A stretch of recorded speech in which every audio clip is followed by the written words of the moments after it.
Alright guys, so I'm going to be teaching you how to use the slab roller. Now with the slab roller, it's basically two rolling pins on top of each other on the middle of this table.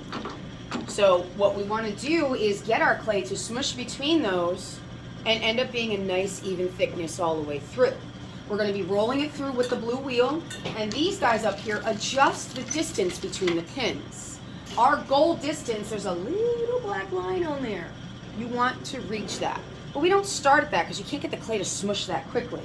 So we're going to open it up a little, maybe a little bit less than an inch. And you're going to see the dial here has inches and measurement on there. We also don't want to roll the clay straight into the pins because it all gets stuck. So we use two pieces of fabric. This is called canvas, the type of material. And we're going to take our clay, put it on the canvas, giving ourselves a little bit room at the top.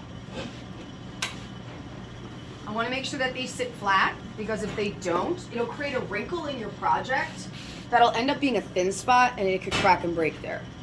So to get it to feed through, I'm going to hold the back of it, I'm going to push the canvas between the pins. When it stops, then I know I can hold here and push a little bit and start to turn the wheel, and it'll catch it. That is considered half a pass-through. So every time you change the distance, you want to go forward and back, and then you change again. So we're starting thicker, and then we're going to go a little bit thinner each time. Now when we get a little bit thinner than this, what I'm going to want to do, we're going to do one more roll through a little bit thinner.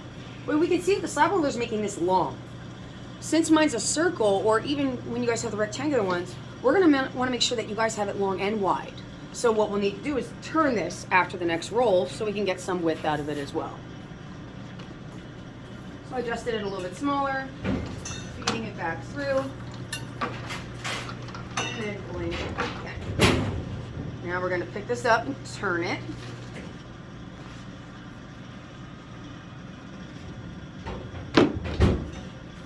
Kind of straight. Okay. Now see, look at that. See that wrinkle right there? That'll screw your project up. So you want to make sure that we flatten that and then put it back down. Silly mistakes like that will have to make you start over again, and that's not fun. You want to make sure you get through this pretty quickly. So I'm going to go a little bit thinner. I'm not at that black line yet. Roll one and back. And then I'm going to adjust it to the black line. Now, this machine needs to be adjusted. It needs to be tightened up. I got to talk to somebody about that because this dial doesn't sit flat. So to really double check that that's on the black line, you kind of just push it flush. So now we're going to go back through. Now when you are at your final rolling, roll it through twice. And you're going to notice that last one, it's going to take a little bit more strength to get it to go through. So that's once, and we go for a second.